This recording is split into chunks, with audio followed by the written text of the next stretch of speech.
इतना जल्दी बाकी जान दे उतारू भल बनी जी। निराहु के भाई, हाँ। निराहु के भाई, निराहुआ के ब्याह तय कर देनी। हाँ। अरे भौजी खानदानो ऐसन कि बस नाम सुन के सिट्टी पिट्टी गुम हो जाए। वक्रतुंड महाकाय सूर्यकोटि समप्रभा। जजमान परिवार कैसा लागल? इमे पंडियो जी के बहुत बड़ योगदान बा। अच्छा माने कि रउआ लोगन के पास हमरे बेटा का ब्याह करावे के अलावा कोनो दूसर काम नहीं खे ना? नहीं खे, तू जा सीधे घर जा, हम आवा तारी तोरा से बतियाए। चला जा। नहीं खे। हाँ। चिड़किया ढेर पड़ गइल बा, काटी दे। हटा। हाँ? ए जजमान, आए बुढ़िया ब्याह में दिक्कत ना नु करी? बुढ़िया? माने भौजी ब्याह में दिक्कत ना नु करी है? इतना बढ़िया घर बार ना मिली। ना ना, रउआ चिंता जिन करी। माँ भगवती के आशीर्वाद बा, कृपा बा। ये मिता, हाँ। भौजी के मिजाज हमरा कुछ ठीक नहीं बुझा। हम तोरा घरे ना जाई, तूहे दोनों आदमी जा और भौजी के देखा। अरे कैसे करा के गाँव वाला मुखिया बना देलक डरपोक कही अरे के। जा। ठीक बा, जा जा। चली चली चली। बिहाने आ जाइए बाकी। कैसा आदमी बा। मान ली कि वो लड़की के ब्याह करे खातिर हम रुआ लोगों से कहत तनी तो आगे चल के कोनो दिक्कत ना नु होई? दान दहेज वाले कोनो बात नहीं नु? अरे रउआ चिंता जिन करी पंडित जी। अरे ऊ का ओकर बापो ब्याह करी, ब्याह होई तो होई। एक बार लइकों से तो पूछ ली। अरे का पूछ ली? हम ओकर बाप है कि वो हमार बाप है कि हम पूछ ली ओकरा से?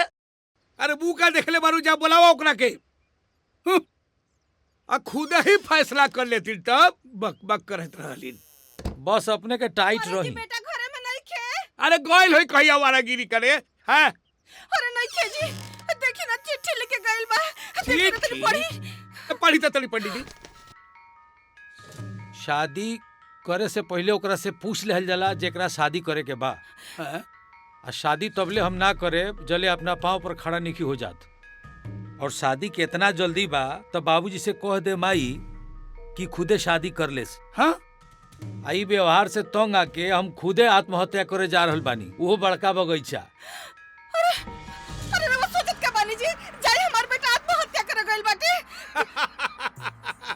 अरे दुनिया के पहला आदमी बा कि मोरे की जगह बता के गइल बा। अरे जाई ना रउआ। हाँ, हम जात बानी। जाई ना। हाँ हम रउआ। जातनी। जाई। ससुर के नाती कही के। क्या करो? अरे लटके उठके से डराई लू तब पेरवा काट जब ससुरा दबा के मर जाई, बुझलू? हाँ। अरे अब लेकिन भौजी तू कुछ कह, हमार दक्षिणा तो फिक्स बा। वो कैसे भैया? अब शादी होके चाहे श्राद्ध, पंडित के दक्षिणा तो मिलबे करी। भैया महाराज जी क्या करते?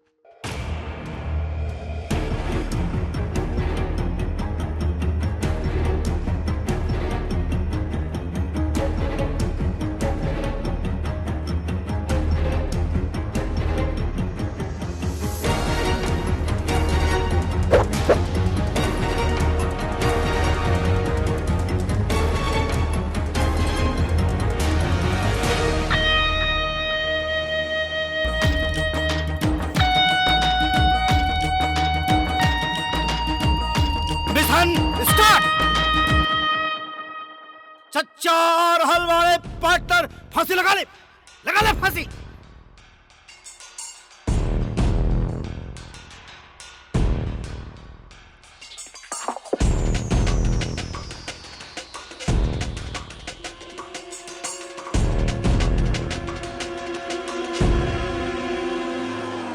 बहुत दुख देले बा हमरा के। आज ससुरा के हमरा छोड़ा बहुत सताइले अरे बा हमरा जायदा। के ना। हाँ हाँ देखा, जान देता। ससुरा जान देता। चाचा चाचा देखा देखा देखा देखा जान देता। रुका रुका रुका रुका। ना बाबूजी, आज हमके मत रोका, आज हम जान दे दे। जल्दी फसरी लगाओ। लगाओ फसरी, जल्दी फसरी लगाओ। अगर ना लगेले लू तो पिरवा काट जब ससुर वही में दबा के मर जाइबे। अरे रुका न मर दे। बेटा नु बापन। अरे का बेटा आती रही मुखिया, एक से एक खातिर हम तंदुरुस्त लड़की खोजली, पर तैयो ही ब्याह खातिर इनकार कर देवेला। देखा देखा है पगलेट बाप के, तंदुरुस्त लड़की खोजा तारा पहलवानी करावे के बका। हाँ है देखा, माँ बुढ़ाड़ी हो गई। अरे घर में खाना क्या बनाई? अरे हो जाए ना बिया, रुका ना। पगला गेल हो का चाचा? तोरे खाना के चिंता लागल हो, हमारे करे गाना के चिंता लागल हो। हाँ समझा। बुढ़ऊ तो के पता ना हो कि कितना प्रतिभावान लड़का हो। गाँव तो छोड़ दा, पूरे जवार के नाम रोशन करे वाला बा। हे चाचा, हाँ। एक बेर तनी हमारी अखिया से देखा, देखो लड़का कितना ऊपर जाए वाला हो। बहुत ऊपर, बहुत ऊपर। ए बाबू, हाँ। एकरा तो आज ऊपर जा ही के बा। आई एकदम बेटा तैयार हो जा, जल्दी। ए लगाओ जल्दी फांसी। अरे जान ले बा, एको पतो खातिर जान ले बा। इतना प्रतिभावान लड़का एक बेर ओके स्टार बन जाएगा तो एक पतो तो छोड़ा, चार चार पतो वाला के तोरे घर में बैठा दे। अरे चुप सारे। अरे रुका रुका मर्दे, हाँ? अस्थिर रहा। अरे कहाँ अस्थिर रहा? अरे रुका ना मर्दे। तापमान हाई है और मौसम का मिजाज देखते हुए भगले में भलाई है। तुमको मरना है मर, हम चले अपना घर। ओके बाबा। ए तो छोड़ क्या? नहीं तो तोड़े के काट दे। खुद मर दे के हम तोड़े के मारी। अरे साले, अरे रुका ना मर्दे। बाबूजी गलती हो गई। वो है चढ़ाइले रहला खनवा हमके। बाबूजी गलती हो गई। अच्छा तू जा का बाबू अभी आकर ले बाबूजी। अरे रुका ना मर्दे। अरे वो लड़का ना तो मुखिया तू चुपचाप रह। आज हम एकरा के छोड़ब ना, ये हमरा के बहुत तंग कइले बा। तू मरबे कि ना मरबे? ऐसे औलाद से बेऔलाद रहती मुखिया तो अच्छा रहे।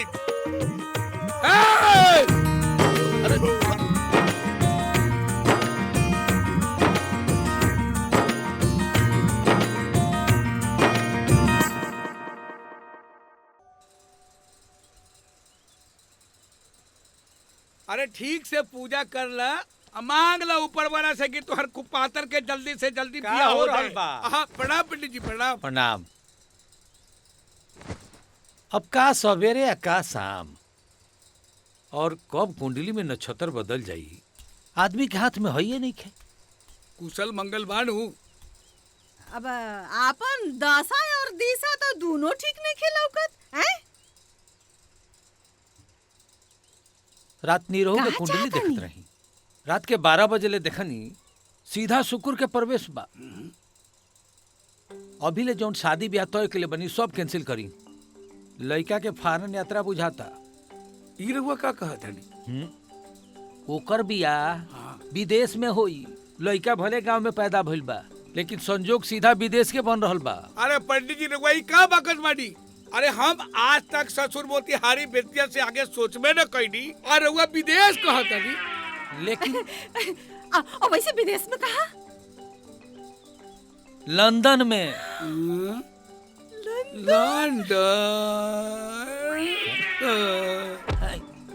अरे जुत्ता सुन, हाँ जुत्ता जुत्ता। अरे तोरा नानी के सांप काटो। मिर्गी तो नहीं खेआइल बेटा, बाकी एक बात के फुल गारंटी बा, एक जिंदगी में ब्याह कब न होखी। जिंदगी भर रनुआ रही, रनुआ। चुप रही। रवा के का पता पुरुष का भाग स्त्री का चरित्र कब बदल जाए? ये तो भगवान ने जानत। बिल्कुल। और चाचा जी, हाँ मान लगा अगर भी आप फॉरेन में हो गए तो हम का कह सकिला? लड़का से पूछा, हाँ, दूल्हा एकरा बड़े के बाद ब्याह एकरा करे के बाद तो हम का करी? तो सही बात बता दी का पंडित जी? बता दी, जब सब सही हो रहल बा तो फिर झूठ काहेला? दुल्हिया आई हो लंदन से।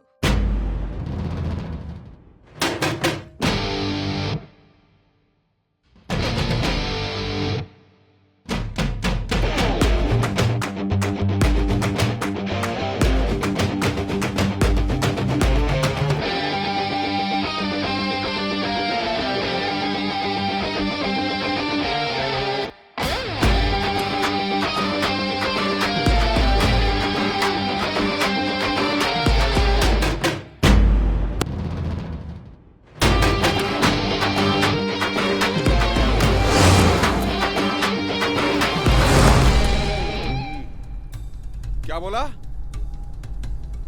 मुझे उसकी लाश चाहिए। देखते ही मार दो उसको।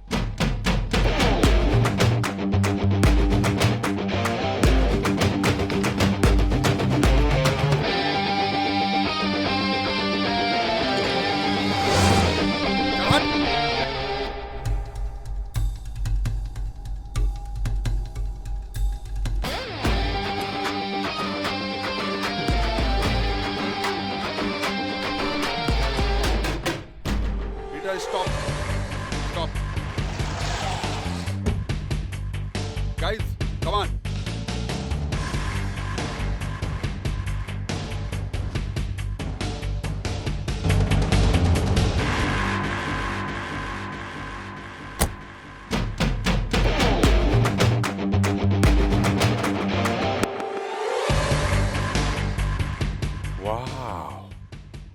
व्हाट ए ब्यूटी दिल में उतर जाओ रानी बना के रखूंगा वरना जान ले लूंगा आई लव यू हाँ या ना नॉट एट ऑल।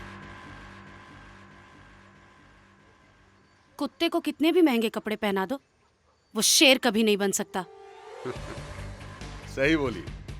चल तुझे 7 दिन की मोहलत देता हूँ डोली में बैठने के लिए तैयार हो जाओ वरना अर्थी उठने में देर नहीं लगेगी। बाप की ताकत पर अकड़ ठीक नहीं होती है। कुछ ताकत अपनी भी पैदा कर लो शायद कोई लड़की पट जाए। और जहां तक रही मेरी बात मैं तो अपना जूता भी तुम्हारे सर पे ना रखूं।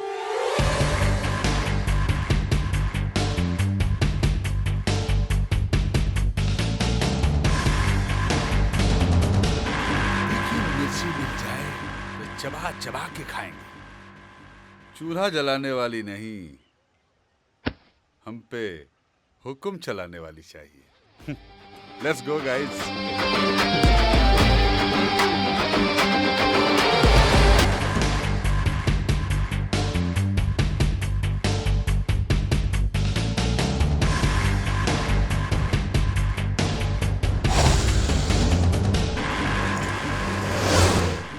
हम आपका बात सुन ले ली लेकिन ब्याह शादी कोई लड़कन का खेल ना हो और ये लड़की के भी पसंद आए कि चाहिए खाली हमरे कहे से ना हो जाए। सड़क पर बदतमीज नियर लड़की के छेड़ल ठीक ना हो खेला। के छेड़लस तो रखे उहे अंकल के बदतमीज लड़का प्रभात। ओकरा के छेड़छाड़ ना बेटी प्यार कहल जाला। वैसे भी बेटा के जीत बाप के शान बा। शादी के दिन तय करी वरना। बिटिया तू अंदर जा ले जाए के अंदर वरना वरना का हुई वरना ताकत के आजमाइश हुई। अपन बेटी के संभाल के रखी और हम अपन बेटा के पर ई देश में देसी पहलवान के बा वो पता चल जाए। इस सवाल के जवाब खुद ढूंढी लोगन और वैसे भी हम कौनो भी सवाल के जवाब पहले निकाले ली और सवाल बाद में। शादी की तैयारी करी जय राम जी की। और सुनी शादी की तैयारी धूमधाम से होके के चाहिए।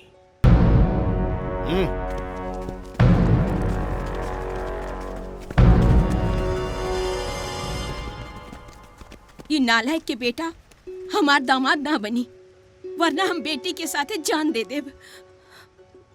तू चिंता मत करा हर शेर के ऊपर सवा शेर होला।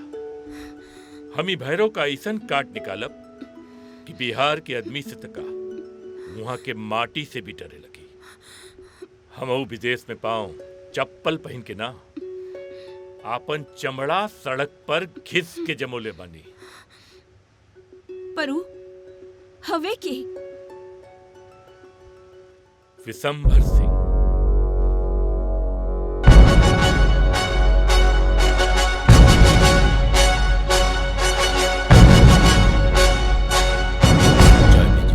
नमस्ते जी। हाँ तो चंद्रशेखर जी आज सवेरे सवेरे कैसा आना हुआ?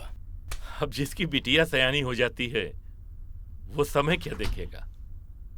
बिटिया की फोटो दिए थे आपको पर आपकी व्यस्तता के कारण कोई जवाब नहीं आया इसीलिए हमने सोचा खुद ही चल के पूछ लें। नहीं मेरे को कुछ ऑब्जेक्शन नहीं है पसंद है और हाँ बेटे को भी पसंद है बस माता जी के ऊपर। बोला ना बेटा। जी दादी। हमहो देखनी फोटो हमरो पसंद आइल लेकिन हमारे को शरत बा। कैसन शर्त? हमरा लड़की में संस्कार आ संगीत देसी चाहिए। हम चाहतनी कि जब वो पतो बन के ई घर में आवस तो हर सुबह अपना संगीत से ई पूरा माहौल के देसी खुशबू से भर देस। आप तो बिल्कुल हमरे मुंहे के बात छीन ले। अरे हम हर साल 2 साल में एक बार अपने बिटिया के भारत जरूर भेजिला। अच्छा, काहे से कि ओकर संस्कार और संगीत बिल्कुल देसी बनल रहे के चाहिए। बहुत सही। तब तो ठीक है बबुआ। जब हम सब लोग खुशी से हाँ कर रहे हैं तो हम बहुत जल्दी माता जी को लेके आते हैं बेटी को देखने के लिए। जी स्वागत है आपका। जी लेकिन अगर वो भैरव सिंह बीच में आया तो? भैरव सिंह? चंद्रशेखर जी, जब किसी के पांव में कांटा चुभता है ना तो कांटा निकाल के फेंक देते हैं, पांव नहीं काटा जाता है। टेंशन नहीं लेने का। ठीक है, हम निश्चिंत हैं। तो ठीक है माता जी, हम चल रहे हैं। अरे चाय तो पी के जाइए। अरे ना, ऑफिस जाने में देरी हो जाएगी। अच्छा प्रणाम। जी प्रणाम। चलते हैं।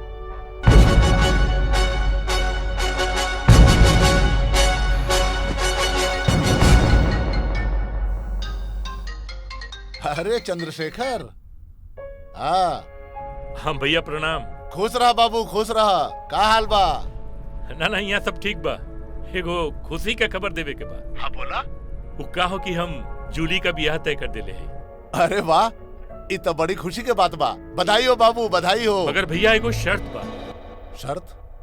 अरे नाना, ऐसा कोनो बात नहीं खे। बस वो लड़का का दादी चाहता कि लड़की के भारतीय संस्कृति और परिवेश का, संगीत का सबकर अच्छा खासा जानकारी होए के चाहिए। तो हम यही लिए चाहते हैं कि जूली के थोड़ा दिन आपके पास भेज दे, ताकि थोड़ा सा वहाँ का संगीत सीख ले और थोड़ा रहन सहन सीख ले, संस्कार सीख ले। और का रहे के तो यही जबा ना। अरे ई कौन बड़ बात बा हो। ओकरा के 1 महीना खातिर जब भेज दा, सब कुछ सिखा दे। ठीक बा भैया, ठीक बा।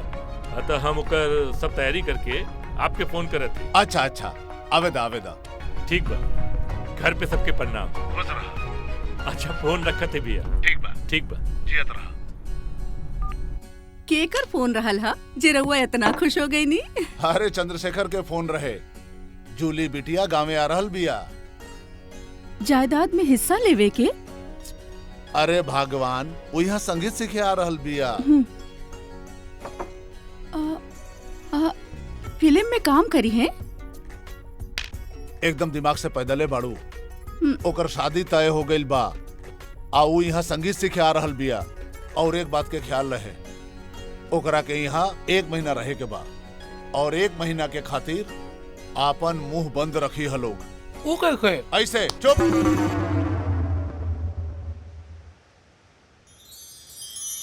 चला ब्याह भी तय हो गया। बात तो सही। जूली के इंडिया जाएगा तब तैयारी। हाँ जूली ला जूली तो आ गई। हाँ। जूली बिटिया। जी पापा। तनी यार आवा ना।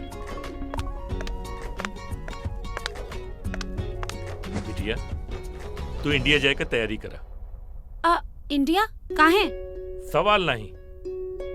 देखा कहो कि अगर भैरव और प्रभात से पीछा छुड़ावे के हो तब बिशंभर सिंह के परिवार से बढ़िया परिवार हमनी के लंदन में ना मिली। लेकिन पापा, वो प्रभात से डरे के का जरूरत बा? डर ना बेटी, डर ना।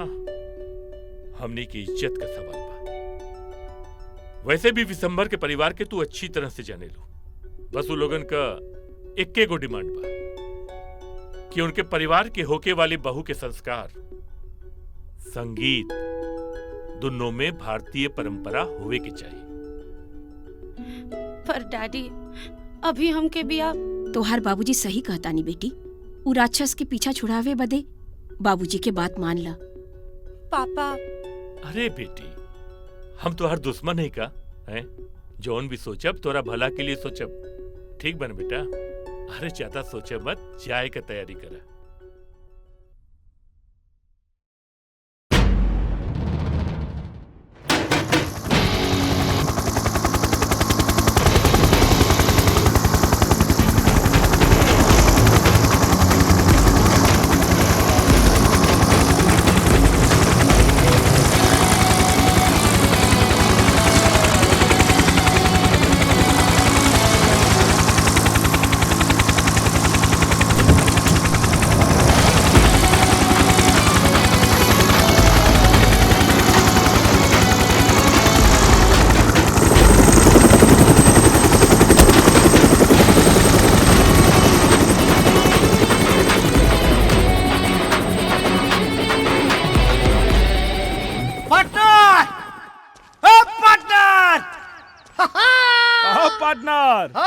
कैसन चिल्लाता रहा? खेत में भैंसा घुसल बा का? अरे महाराज भैसा वैसा ना घुसल हो। अरे गांव में लंदन वाली लड़की आ गई बिया। अरे हाँ दिन में सपना देखल उल्लू अच्छा। के काम हो, आदमी के ना। तहरी आंख से ना देखनिया, अपनी आंख से देख क्या बतानी। भुवर भुवर बार और गोर बदन, अब बदन पे काम का पड़ा। गांव में बवाल मचल हो महाराज। अरे तो का बोलत? अरे तोरा समझ में आवता? अरे महाराज हमारा समझ में खूब आवता, तोहरा समझ में नहीं क्या आवत। अरे मर्दे बाबू साहब का भतीजी जमन लंदन वाली बिया गांव में आ गई बिया और गांव जवार में हंगामा मचल हो महाराज। तोहरा विश्वास नहीं की हो तो चल के देख लो। कहाँ रे? अरे रबड़िया की ब्यूटी पार्लरवा में।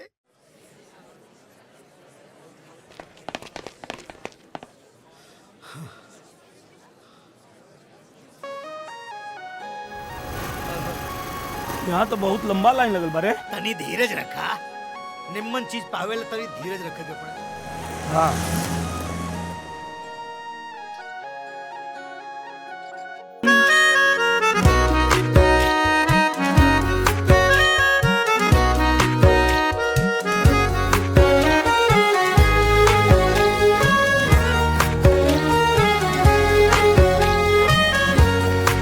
क्या है, तुम लोग लड़की नहीं देखा है का? अरे देसी के विदेशी कहता रे। अरे यार पता न कैसे बदल गई, समझ में नहीं खे आवत। एकदम भगचोनर है। आओ न रहू। अरे भोला बाबू नमस्कार। ये हमार भगनी बानी डूली, आजे लंदन से आई है। अच्छा सही? हाँ, इनकरा के गाना सिखाओगे बा। अब तो से अच्छा के सिखाई? अच्छा तब एक काम करी, इनकरा के आज लेके हमरे प्रोग्राम में आई, हमरो के तो पता चले ई गाना सीखे लायक बाड़ी की ना। अच्छा तू हुआ के? ओहो ई हम जस्टिन बीबर हुए। उ चड्डी दिखा के पैसा कमाला और हमनी के प्रोग्राम दिखा के। फिर तो देखे के पड़ी कितना दम बा ई जस्टिन बीबर में। हाँ बोला बाबू, आज इनकरा के प्रोग्राम में लेके आई, आखिर इनकरो पता चले कि चाहिए ना देसी विदेशी में का अंतर होला। हाँ सही बात है। ठीक बा। ओके पार्टनर। हाँ पंडित जी की बात सही हुई का रे? तुमने हम दोस्ती हम पंडित जी बताओ ना, पंडित जी से जाके पूछा। भगचोन हरे हवे तू। अरे का ओहो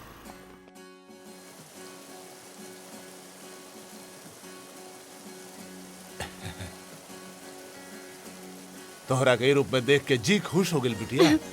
और टीचर भी मिल गया। और का साथे साथे संगीत के पढ़ाई भी शुरू। जूली बिटिया एकदम बदल गई बिया। और ना तक का। ए भोला एगो फोटो खींच के चंद्रशेखर के भेज दा, उहो देखते रह जाई। एमे तो हमारा चेहरा आवत हो। अरे मामा ऊपर एगो बटन हुई, दबाई ना। ई दबावा। हाँ मुस्कुरावा।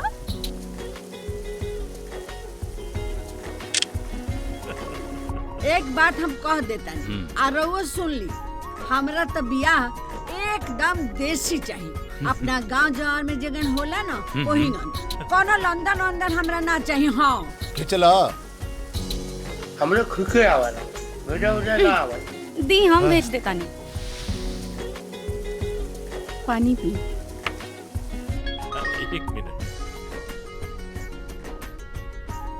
ये देखिए बियाहे का बात करत रहनी और गाँव से बिटिया का फोटो आ गए। भैया ये देखिए, इसे कहते हैं हिंदू संस्कार, है ना माँ? देखिए। हाँ देखिए देखिए फोटो।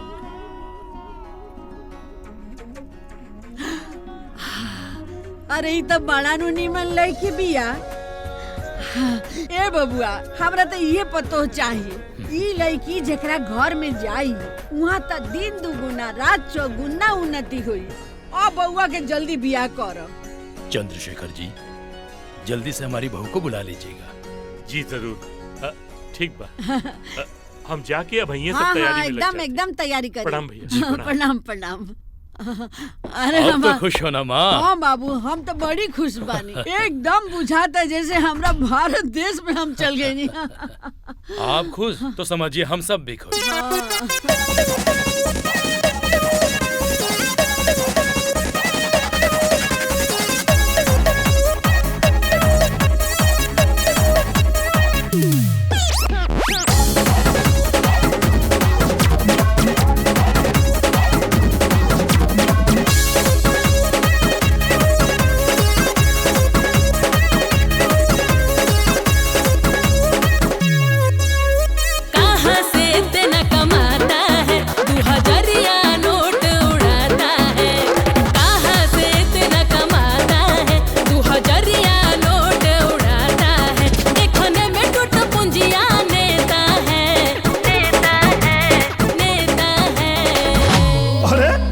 उसको जानती नहीं हो का?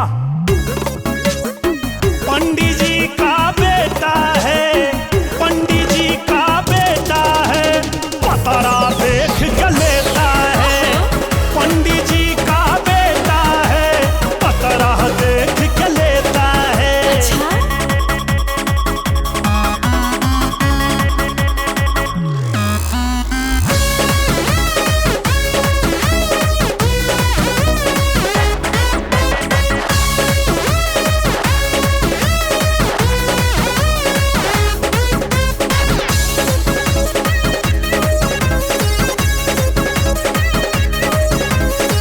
पहली बाहर शहर से ज्यादा गांव में पावर देखा है।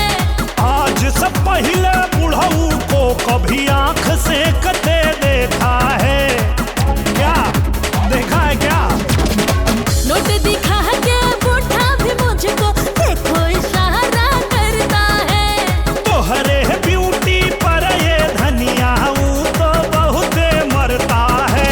ये कौन है जो लाठी लेके बैठा है? बैठा है, बैठा है। अरे ये बहुत बड़का लठमार है। जादो जी का बेटा है। अच्छा? जादो जी का बेटा है, दही दूध खिया कर लेता है। ऐसा क्या? जादू जी का बेटा है, दही दूध खिया कर लेता है।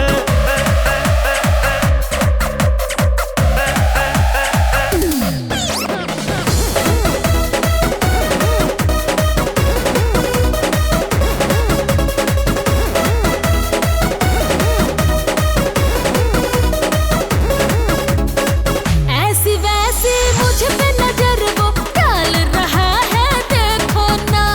तर जाएगा वो बेचारा, फलाइन की से एगो दे दो ना। ना ना मैं ना दूंगी, मुझको समझ न वैसी लड़की रे। टांग ले जाई यही जा से जे तोरा पे तनिको भड़की रे। बातें बातें पे वो गोली छोड़ देता है, देता है, देता है। अरे करा से तब बचिए के रहना।